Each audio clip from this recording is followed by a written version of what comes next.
Terima kasih Anda masih bersama kami di Kompas Petang, saya Cynthia Rompas. Saudara, polisi menyebut ada kemungkinan korban ataupun tersangka kasus pembunuhan berantai di Cianjur dan Bekasi bertambah. Polisi masih mengembangkan penyelidikan kasus pembunuhan berantai di Bekasi dan Cianjur dengan menggali keterangan keluarga pelaku. Tidak tertutup kemungkinan akan ada tersangka lain selain 3 orang tersangka saat ini.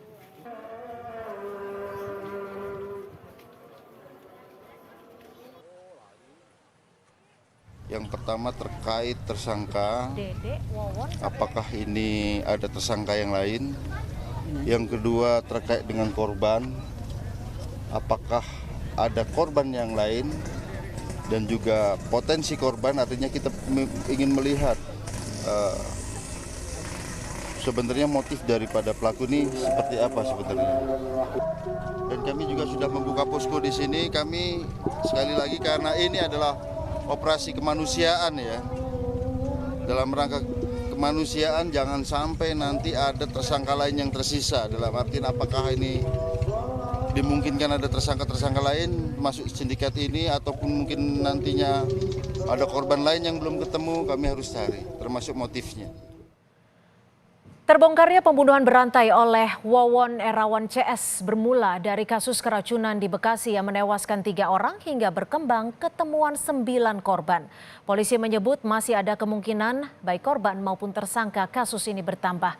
Untuk membincangkan bagaimana mengusut kasus ini, sudah ada mantan Kapolda Jawa Barat, Irjen Purnawirawan Anton Carlyan yang punya banyak pengalaman soal reserse dan juga mengusut kasus-kasus besar. Selamat petang, Pak Anton. Terima kasih waktunya bersama kami di Kompas Petang. Selamat petang, Mbak Cynthia. Iya, kejahatan serial killer kayaknya kembali menghantui Indonesia ini ya. Kejahatan Wawon CS terbuka satu persatu, mulai dari Bekasi kemudian ke Cianjur. Apa sebenarnya yang bisa ditelusuri pihak kepolisian untuk melacak baik itu korban maupun tersangka-tersangka lainnya? Sebetulnya memang pembunuhan berantai ini dari pengalaman-pengalaman yang sudah ada, sebagaimana disampaikan Kapolda, ada kasus Rian Jombang, dulu ada robot gedek, kemudian juga kolor hijau. Memang pertama kali ditemukan kayak Rian juga hanya 2, 3, pada akhirnya sampai 26. Begitu juga robot gedek, asalnya cuma 1, 2, pada akhirnya puluhan. Jadi sangat ya pantas atau kalau dikatakan sebagaimana penasarannya masyarakat, apakah korbannya hanya 9 orang? Dan kemudian apakah ada tersangka lain? Ini suatu pertanyaan yang sangat wajar. Ya, Nah, Pak Anton, sini, tapi kalau berkaca dari kasus-kasus sebelumnya ini kan dilakukan oleh 1 orang. Kalau ini yang sudah ditetapkan tersangka saja sudah 3 orang. Apakah akan ada kemungkinan korbannya akan lebih banyak dari seperti Rian-Rian lainnya ini? Saya kira demikian. Makanya di sini perlu ada pendekatan yang intensif kepada tersangka ataupun saksi-saksi lainnya. Jangan dulu dipertemukan, periksa satu-satu. Juga di sini motifnya ini saya lihat antara yang korban yang satu dengan korban yang lain ini seperti berlainan. Seperti kepada keluarganya, yaitu istri dengan anak tirinya. Itu korbannya, motifnya itu kan karena ingin menghilangkan kecurigaan agar tidak tertangkap gitu kan. Tetapi apakah kepada korban-korban lain demikian? Apakah betul motifnya itu ataukah hanya motif ekonomi? Kemudian juga modusnya juga apakah sama diracun dengan pestisida? Mungkin saja kepada yang lain berbeda. Apalagi di sini ada hal yang cukup mengejutkan, adanya korban anak yang 5 tahun dan 2 tahun. Ini agak aneh juga gitu kan. Kemudian dihubungan dengan profesi yang bersangkutan sebagai salah seorang supranatural atau dalam arti kata dukun. Nah ini pun juga perlu dicari juga, digali juga kemungkinan-kemungkinan ada hubungannya juga dengan hal-hal yang supranatural. Oke, Ya jadi mungkin memang harus ingin lebih penelaahannya sakti. harus dari berbagai Ya, unsur elemen seperti itu ya Pak Anton ya. Pak ya Anton, betul tapi sekali. kalau melihat kasus ini bisa dikatakan para tersangka menyimpannya begitu rapih, bahkan korban-korbannya juga dikubur di rumah mereka begitu tidak ada yang mengira atau menduganya karena dikenal begitu baik kabarnya oleh warga sekitar. Apa yang bisa dicerna dari hal ini? Ya ini sebetulnya kepedulian keluarga, kepedulian lingkungan terhadap keterangan-keterangan tersebut gitu kan. Kenapa bisa menyembunyikan sampai 3 tahun? Mungkin saja ada alasan-alasan tertentu dan hal ini pun juga perlu dikonfrontir, dipertanyakan kepada tersangka tersebut. Bagaimana dia mengelabui keluarga sehingga keluarga itu sendiri tidak mencari. Mungkin yang bersangkutan meyakinkan kepada keluarga bahwa yang bersangkutan itu ada, atau mungkin juga karena tadi ada hubungannya dengan TKW dibilangnya.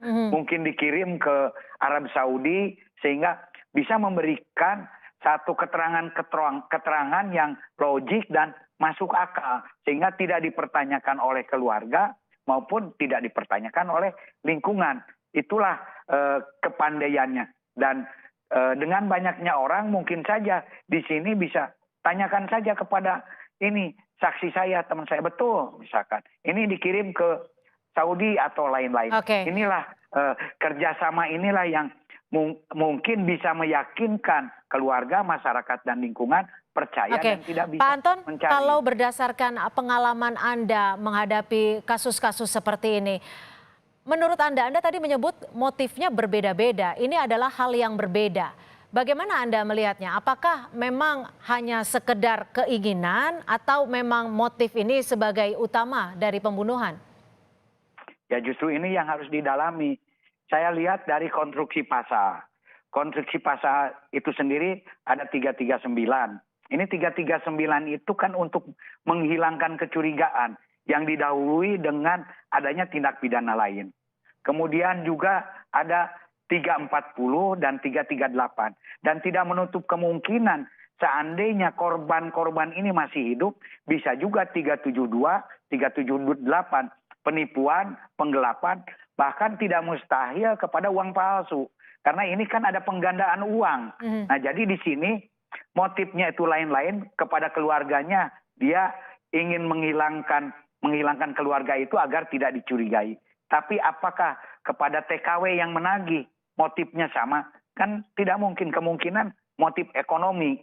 Apakah kepada anak-anak itu sendiri motifnya sama? Masa anak kecil harus dibunuh? Kemungkinan ini ada hubungannya dengan masalah spiritual. Karena kadang-kadang yang bersangkutan juga mungkin ingin lebih kesaktiannya. Salah satu syarat katanya dalam ilmu supranatural harus mengorbankan seorang anak. Bisa saja itu terjadi. Makanya ini perlu didalami lebih cermat. Lebih cermat lagi. Tantangannya nanti untuk para penyidik akan seperti apa? Apakah harus ditelusuri satu persatu masyarakat yang melaporkan ada keluarganya yang hilang atau seperti apa, Pak Anton? Kalau ya betul, siapa yang pernah berhubungan dengan yang bersangkutan, mungkin yang bersangkutan ini pernah ingin memberikan jasa, ataupun juga ditanyakan siapa saja pasien-pasien yang bersangkutan, apakah sekarang masih ada atau tidak. Tetapi justru yang paling utama adalah menggali dari tersangka itu sendiri. Ya semacam justice collaboration seperti Eliezer lah gitu kan. Nah itu kan pasti di antara mereka ini ada yang ingin jujur. Nah justru kalau perlu ada taktik juga untuk taktik seperti apa yang sekiranya Anda bisa sarankan selain mencoba untuk mencari informasi dari ketiga tersangka ini? Taktiknya yaitu membenturkan keterangan-keterangan dari tersangka satu dengan tersangka lain. Sehingga egonya itu nanti keluar. Dan juga di samping itu karena ini kemungkinan ada hubungannya dengan spiritual, perlu juga mungkin dicari juga siapa sebetulnya gurunya ini, guru spiritualnya itu. Karena biasanya kalau sudah ketemu dengan yang paling dituakan, mereka ini akan lebih terus terang begitu kan. Ini juga perlu dicari gitu kan. Baik. Karena saya pernah mengungkap kasus satu pembunuhan, ternyata setelah gurunya yang bertanya, Ya. apapun juga diungkapkan. Gitu. Artinya Ini salah satu ketika kita case saja, menemukan gitu kan. yang paling dihormati oleh para tersangka ini bisa jadi akan terkuak semua kasus pembunuhan yang terjadi baik di Cianjur Ya. ataupun Bekasi. Terima kasih sekali lagi Pak Anton untuk perspektifnya bersama kami di Kompas Petang.